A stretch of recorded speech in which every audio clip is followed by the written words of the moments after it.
Amidst fears of Quebec separating from Canada, a bold idea emerges: unity through diversity. Demands for new rights test our tolerance. Ancestral lands are threatened, and Indigenous voices asserted, as the Canadian experiment enters a new century. We are explorers, risk-takers, and dreamers, fighting the odds in a land of extremes. Across a vast continent, we build a nation. Truly strong and free.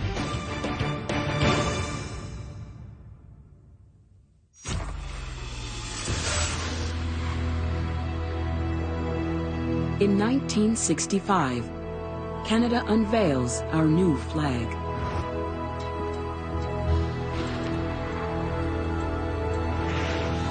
Years later, our next Prime Minister, Pierre Elliott Trudeau, shares a new vision of Canada. This beautiful, rich, and energetic country of ours can become a model of the just society in which peoples of many cultures will live in harmony. Trudeau becomes the first world leader to make multiculturalism official policy. It puts Canada on the world stage. By 1971, 80% of our immigrants are from Europe. That's about to change.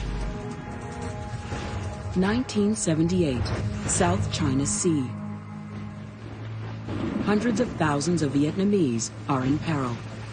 On this boat, 300 are crammed into a vessel made for 100. They've had to flee their home. The communist takeover of South Vietnam has become a brutal dictatorship. These overcrowded boats are the only way out. We thought that maybe on the ocean there was that 0.001% that we might survive and we might have another life, another beginning. Many will drown. The international media report their plight, but most governments are slow to respond. In Toronto, one man is determined to help the Vietnamese refugees. Former student activist and philosophy professor Howard Edelman. The front pages never stopped. They had a story every day about the tragedy. Thank you, everyone, for coming today. I organized a meeting at my house of a priest and a couple of rabbis and a minister, all people I knew in the neighborhood. What's happening to these people is a crime. As a Jewish Canadian, Edelman fears history is repeating itself. Well, for me, it was never again. On the South China Sea, among the 300 refugees on this boat, are Nguyen Ngoc Nan and his family. It was a nightmare. It was a nightmare. After a week at sea, a huge storm hits. Nan's wife and son are up on deck. Come up here. Our son is so weak. He's so cold. The men have been ordered to stay below to stabilize the tiny vessel. Nan makes a decision that changes his destiny.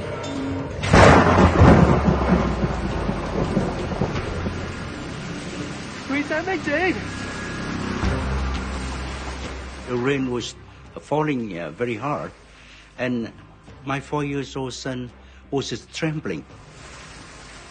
He was so cold and his skin turned pale, and he was just so scared. The boat is within 300 meters of its destination, Malaysia, but the government there doesn't want any more refugees.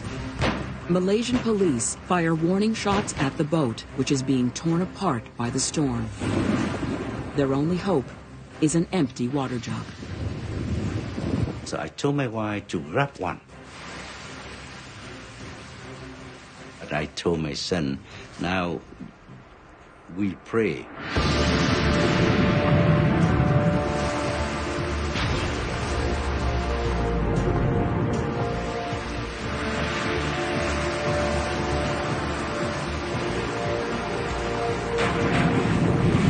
It happened very quick. After 1-2 minutes, everything's gone. There's only a big sea. 161 people die that night, and as many as 600,000 people will die in this crisis. Howard Edelman gets calls at all hours. People want to help bring Vietnamese refugees to Canada. The head of Canada's resettlement programs has told Edelman about a new change to the Immigration Act. They told us about the clause in the act that allowed private sponsorship of refugees. By directly sponsoring Vietnamese refugees, Edelman and his community don't have to wait for the government to act. People wanted to do something, and we quickly organized that we would sponsor 50 families in this riding. Looks good. What united us all is a sense of what Canada was and should be.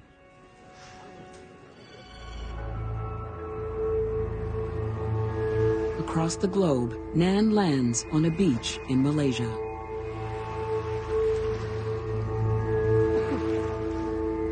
I tried to look around to try to find my wife, and I saw more than 100 bodies.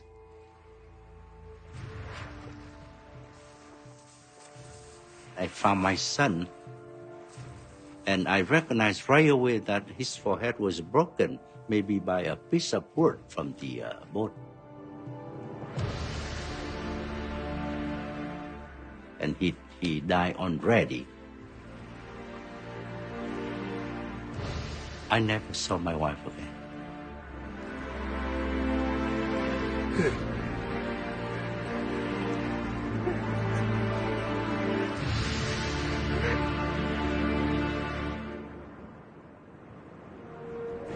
Within 1 week, Edelman's team quadruples. Hi, Howard speaking.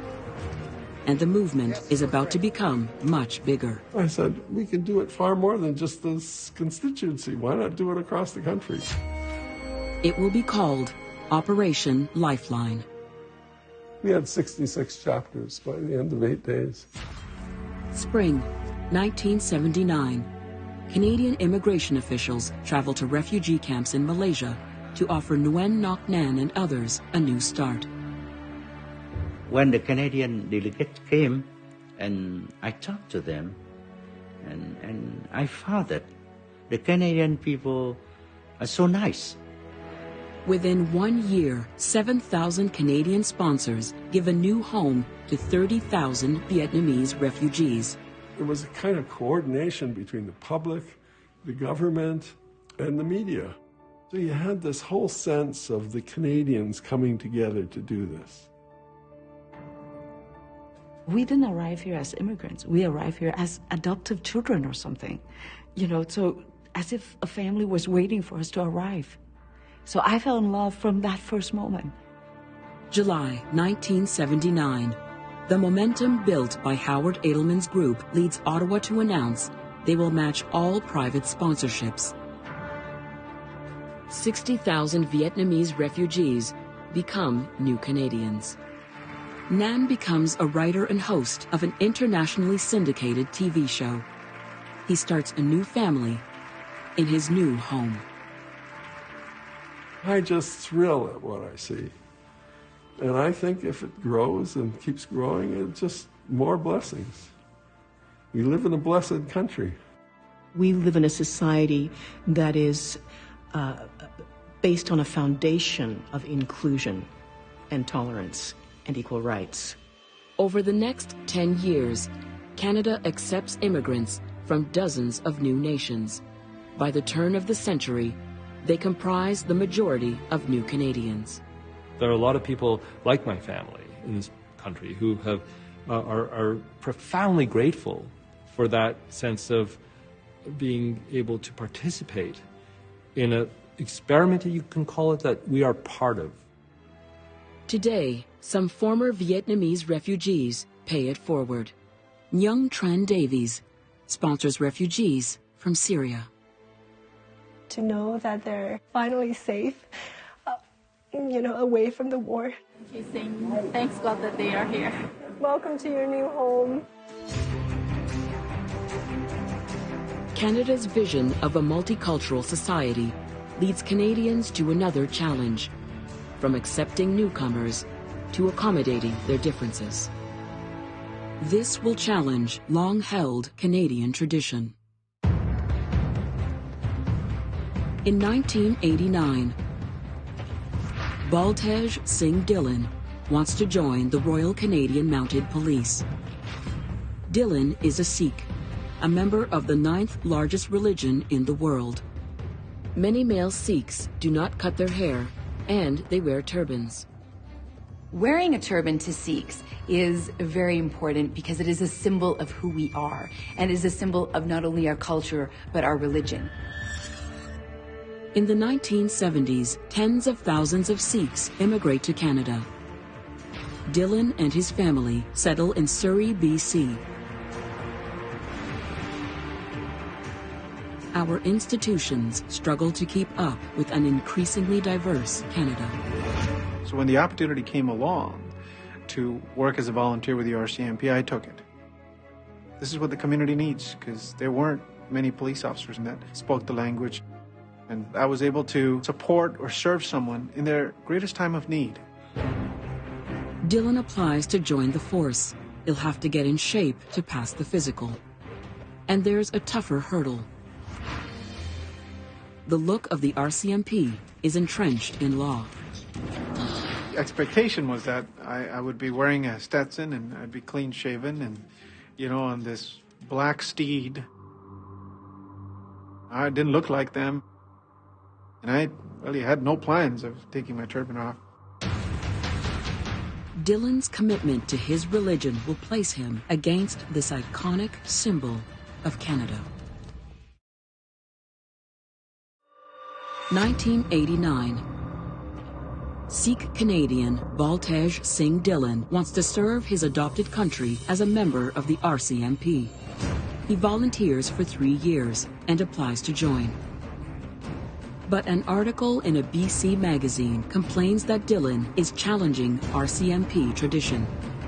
There were pockets of experiences that I certainly would chalk up to racism. Undeterred, Dillon takes the RCMP physical. Come on. There you go. And passes. And I got the call. Baltej, I've got a job offer for you. Wow. It was huge. And then came the but.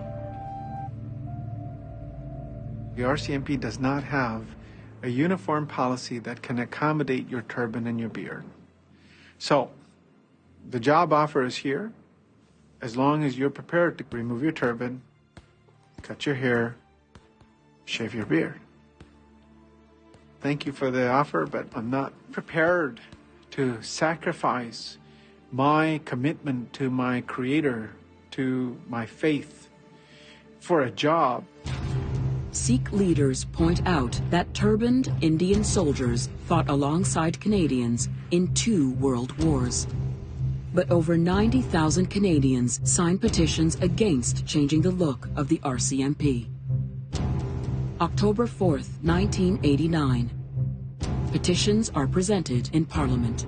These petitioners say that the RCMP has a long and honorable tradition. What are they asking? Are they asking for me to simply wear a hat? Or are they asking me to strip down my principles? I'm not willing to do that. It was a very sad moment for Sikh Canadians because we really felt that we had come a long way in defining who we were as people and as our religion. It calls into question so many ideas of assimilation and what we're willing to sacrifice. And what part of us we're willing to deny. Those that were, sort of supervising me were very supportive. They're the ones that are asking me to join. The RCMP commissioner knew that if they wanted, to diversify, they would have, to revisit some policies to make sure that the RCMP would reflect the fact that Canada was a multicultural society. But it's the federal government that decides whether the force can change uniform policy. On March 15th, 1990, Ottawa changes the rules, allowing Sikhs in the RCMP to wear their turban and beard. The modifications to the regulations reflects this government's strong commitment to a multicultural society. Dylan now has his legal rights.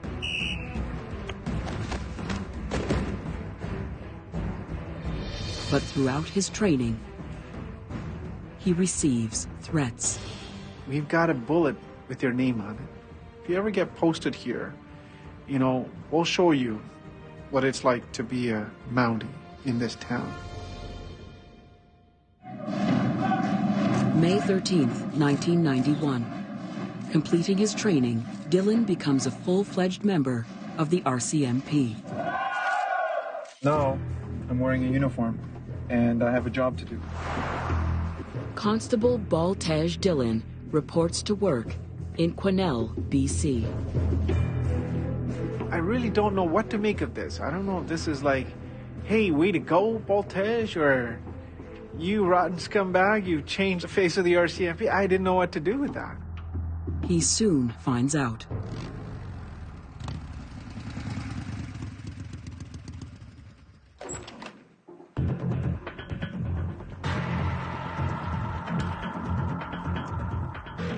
They know who I am, and based on my experience with bikers, this isn't going to go well.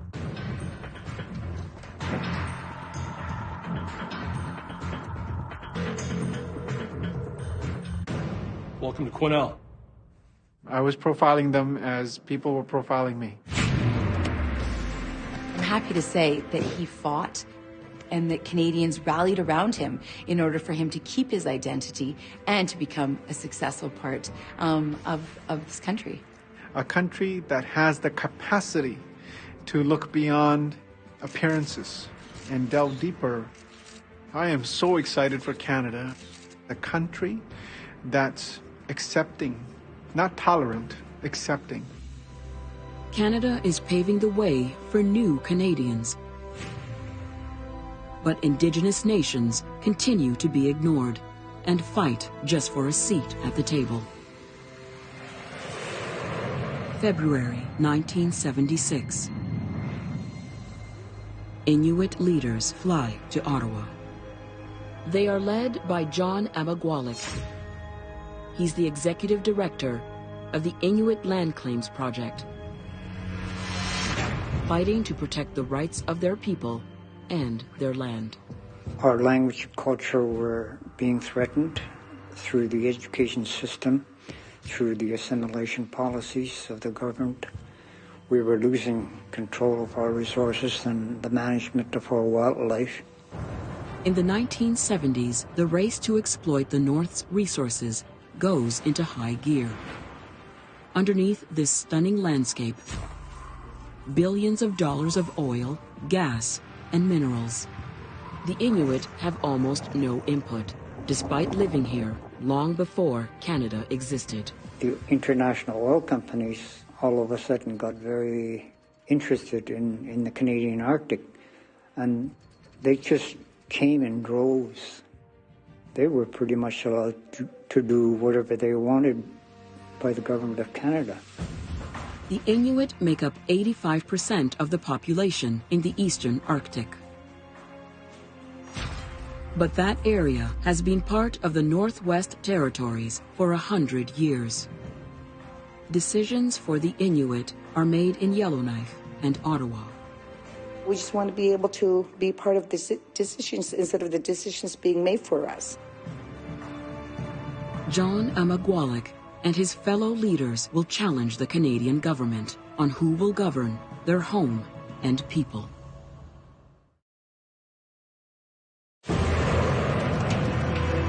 Inuit leader John Amagwalik moved to the eastern high Arctic at 6 years old. That's when he and his family were relocated from their home in northern Quebec. I think the passion he had was driven from since he was a child. We got our first contact with the government of Canada in 1953 when the RCMP came to our small camp. The Amagwaliks are among 87 Inuit who are moved 2,000 kilometers north to Resolute Bay. The government claims that the high Arctic relocation will be beneficial for the Inuit. They described it in very glowing terms. They said that there were plenty of wildlife. It was completely the opposite of what we saw. It was like landing on the moon. No vegetation, very few fish. We were often hungry.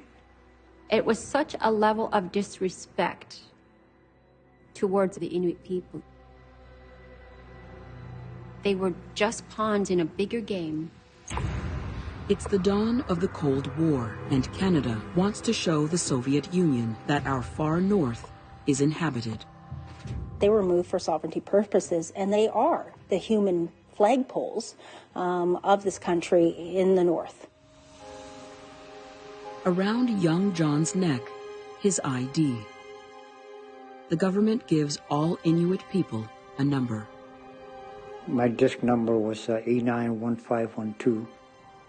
The government of Canada had a view of our people that we were something less than human beings. The insulation for his family's igloo is scavenged newspaper.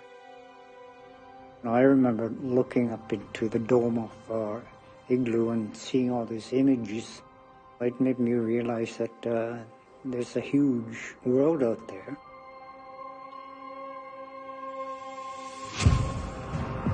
When John Amagwalik is 29, he and his colleagues are ready to present their proposal for a new territory they call Nunavut. In the Inuktitut language, it means our land.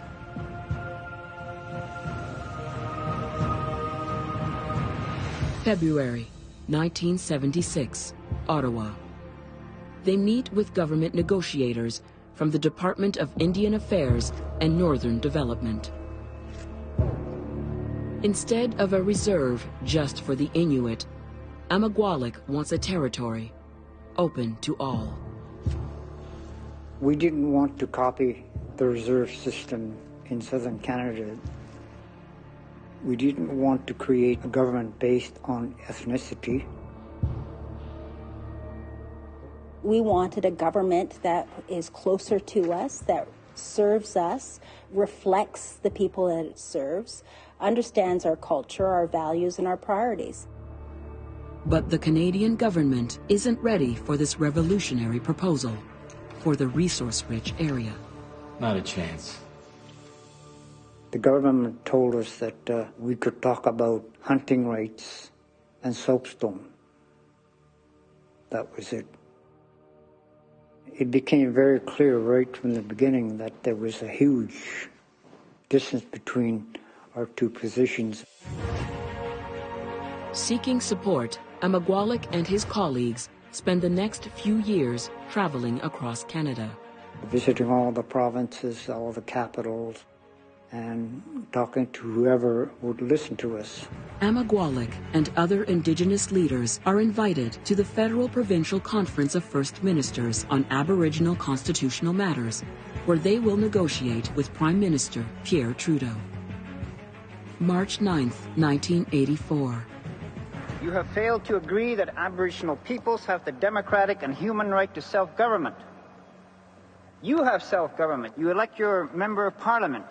We got to know the premiers, we got to know the prime minister, and relations became much more serious.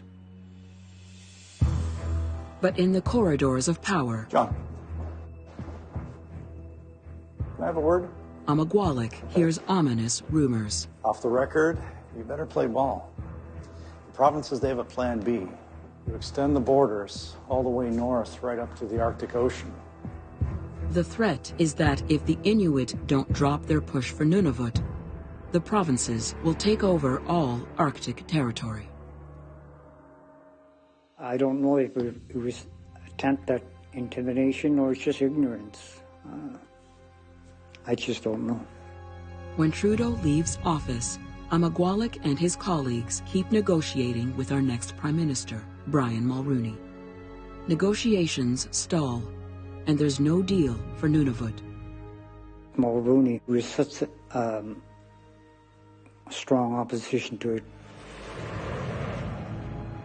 But there were times when you had to push, and I learned to push. He just shows that you can't give up. You have to keep going, and you have to have the eye on the prize. Amagwalik finally catches a break when support for the Mulroney government plummets. Their public support was around 10%, 11% at the time. Over the years, Amagwalik masters the corridors of power. He meets with an aide to the Minister of Indian Affairs and Northern Development. Can I be honest with you here? Well, your government is falling apart. You're going to be out of a job soon. I told him, we're prepared to wait for a few more months, and when you guys lose the election, we're going to convince the Liberals to sign this agreement. Well, if you want a great news story, this is it. Make history with me, right now. Let me call the minister. Amagwalik's strategy works. Apparently some phone calls were made to the Prime Minister. You had to be aggressive sometimes. May 25, 1993, Prime Minister Brian Mulroney signs the Nunavut Land Claims Agreement. We are forging a new partnership, a real partnership, not only between the Government of Canada and the future government of Nunavut, but between Aboriginal and non-Aboriginal Canadians. We were happy that we had finally arrived at what we had been working for 25 years. He sacrificed his whole life so that we could have a voice. April 1st, 1999. The new territory of Nunavut is born in its capital, Iqaluit. Inuktitut becomes one of the official languages of the territory. Our land, Nunavut, is the size of Western Europe. The Inuit now have input on resource development and on the future of the Northwest Passage, a shipping route to connect Asia to Europe. John Amagwalik and his fellow Inuit leaders redraw the map of Canada. Trudeau brought the Constitution home. We brought Nunavut home again to its rightful place. But as the country moves forward in the north,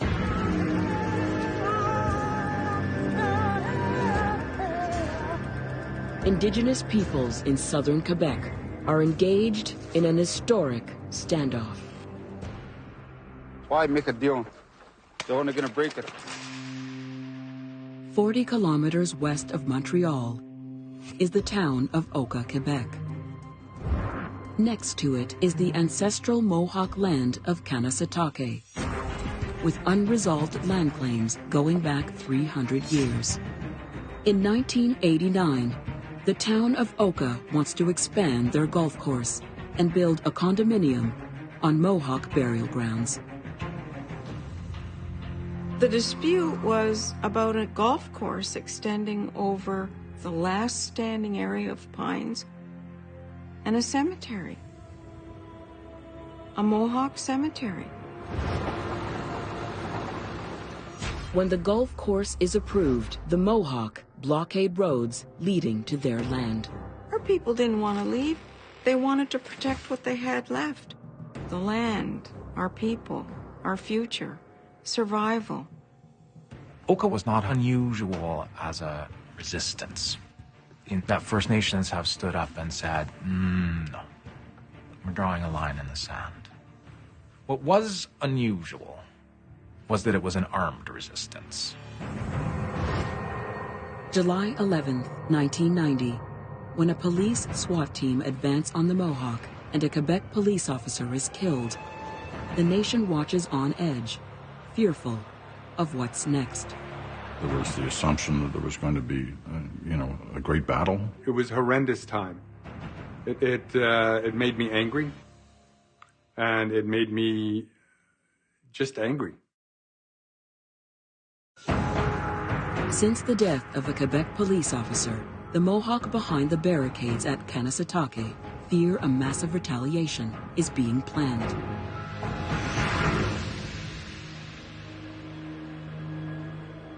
Both sides monitor each other. Police set up their own barricades. Now they control all access to food, clothing, and medicine. Officially, they hope to stop weapons from reaching the Mohawk. No oil? They took it. But basic staples are often confiscated. Thrust into this historic moment with her fellow Mohawk is Wanique Horn. At 14 years old, she manages to sneak behind the barricades to join her mother, Kontinetta, to defend their ancestral land. What has stuck with me to this day is the strength of the women and the men. I was watching how they acted and how they spoke and how they carried themselves. Members of the media have been allowed behind the blockade. The rest of Canada now sees what is happening at Oka. We were so used to other voices speaking on our behalf. And so the Indigenous people were saying, no, we're going to speak for ourselves. Oka was really the moment where Indigenous peoples across the country sort of woke up and raised their consciousness and contributed to calls for change. The Mohawk refused to back down, even after threats that the army will be sent in. For 1 month, the nation watches a stalemate.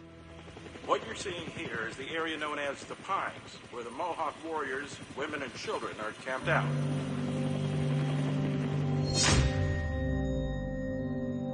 On day 31 of the crisis, Ottawa sends in a negotiator with the government's final offer. The Mohawk are a matriarchal society. The women do the negotiating. They discover that the federal government has bought the disputed land from the town of Oka. The golf course won't be built. But Mohawk negotiator Ellen Gabriel wants what has eluded her people for hundreds of years. So why not just give us the deed to our land? Before negotiating that, the government wants the blockade to end. Day 41. With the Quebec government strained and worried about the safety of the police, Ottawa sends in the army. There's a lot of anger seeing the might of the Canadian Armed Forces being brought down on us. And the tanks rolling in and the soldiers all fully armed coming at us. And then that's when it hit me. The Canadian military is in a war with its own people. Having helicopters hovering 24 hours a day and little kids being so scared, I would always be hyper aware of my little sister was. And shots had been fired, so everybody was on high alert. Food and supplies are becoming scarce. The Mohawk are running out of time. The army started to cinch in their perimeter, and there was a constant state of anxiety and fear. Throughout the crisis, marches and rallies in solidarity with the Mohawk have brought Indigenous and non-Indigenous Canadians out into the streets. The first time there was solidarity across the country, and we knew that. And that mattered a lot to us. The sympathy in Canada was totally pro-natives. They were encouraging the Mulroney government to say, yes, step in, stop this. The Mohawk have been promised that the government will continue talks for a land settlement. They prepare to emerge. We had lasted 78 days. It did headline newscasts around the world and change people's attitude and about Canada and its relationship with Indigenous people, and that was important. September 26, 1990. The Mohawk leave the perimeter. Juanique carries her 4-year-old sister in her arms. We didn't know what was going to happen once we left, and we had pretty good idea that they were going to go after particular warriors. And people started to pour out onto the road, and then fights started to break out. The soldiers started freaking out. Particular warriors were attacked, and so it just all chaos broke loose. And I saw a soldier I recognized because he 2 weeks earlier hadn't allowed my school books in, my grade 10 textbooks. And I recognized him, and I kind of went, I know you. I stepped forward, and that's when I got hit in the chest. And someone kicked my feet out from underneath me, and I went flying backwards, and my little sister landed on top of me.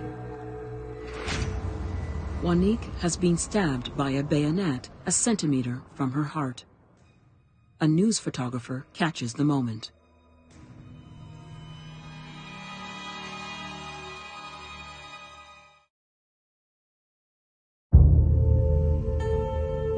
After being stabbed at Oka, 14-year-old Juanique Horn recovers from her wound, but is left traumatized. I'm just so hurt, and I'm so scared, and I'm so confused. Before Oka, she was a provincial swimming champ and dreamt of playing water polo at the Olympics. Now, she wants to quit. My mom said, well, if you give up now, you're handing that gift over to that soldier who stabbed you. And for the rest of your life, you're going to be his victim. She looked at me, she said, remember, I did not raise you to be anybody's victim. And I did go back to water polo. Juanique becomes co-captain of her water polo team. They win gold at the 1999 Pan Am Games, and she does compete at the Olympics. As hard as Oka was to go through, it was a really, really important wake-up call for Canada. We don't revere and celebrate our Indigenous people the way we should.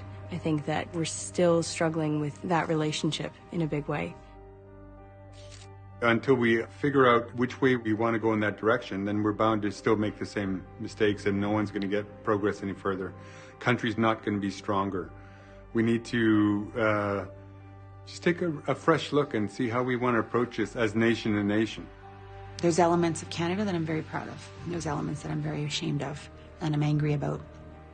But I see Canada kind of as a team. Like, we seek to create the strongest, most effective, most positive team possible, and it's not there yet, but we could be there. That's something that I look forward to. What is it about this relationship between Canadians and Indigenous people that has brought us to today?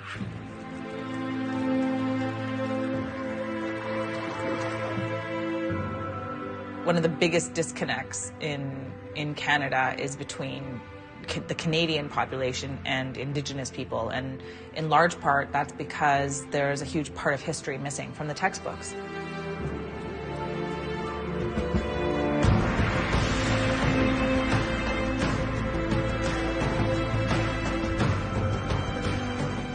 You read all the great statements made by Indigenous leaders over hundreds of years. They're all about welcoming people into the circle.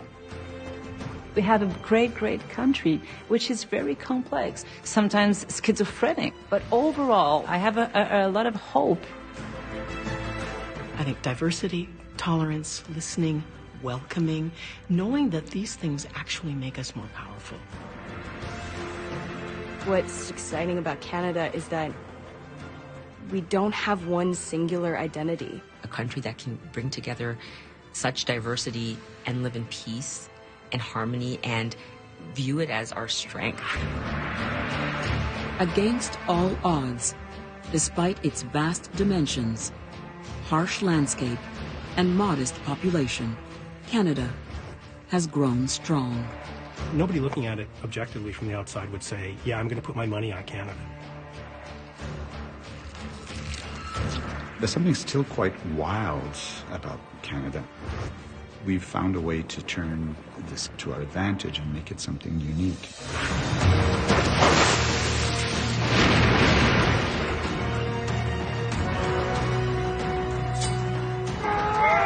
The Canadian spirit, I think, is rich, and it feeds off of this whole history of people underestimating us and what we can do and what is possible.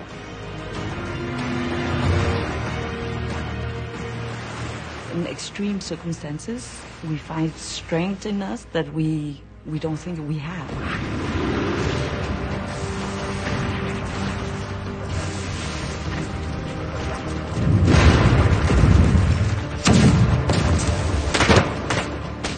We embrace service, supporting, and people have done ridiculous things, risking everything. I think we all want to live for something greater than ourselves. And when we have that opportunity, we gotta take it. Our changemakers move the country forward. It's very important for all of us to look at trailblazers and their impact.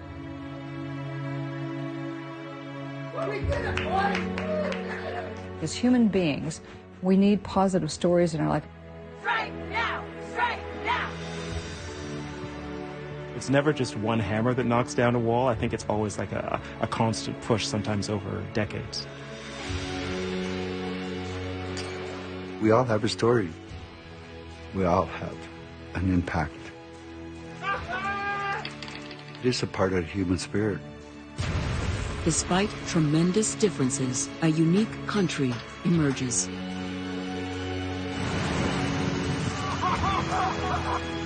What's amazing about it is we did it. And the story of the people who did it, the individuals who did it, is the story of everybody who's here now. Eyeing the future, one thing seems clear. We will find wisdom in our past to voyage with confidence into the new adventures of our future. We've built strong institutions. We've built democratic institutions. We've managed to build something, I think, which is strong and flexible and has managed to contain all sorts of differences. And I think this is a real achievement. I think the real story of Canada is still being written, and I think the most interesting stories about Canada will be written in the future. In a time when resources around the world are becoming scarcer and more expensive, Canada sees itself as poised to play a big role in the global economy. We're carving out a kind of future which has not been seen in exactly this form anywhere else in history. We have the chance to finally be able to call the shots for ourselves and be in the best standing that we've ever been. I think Canada is the best country the world's come up with.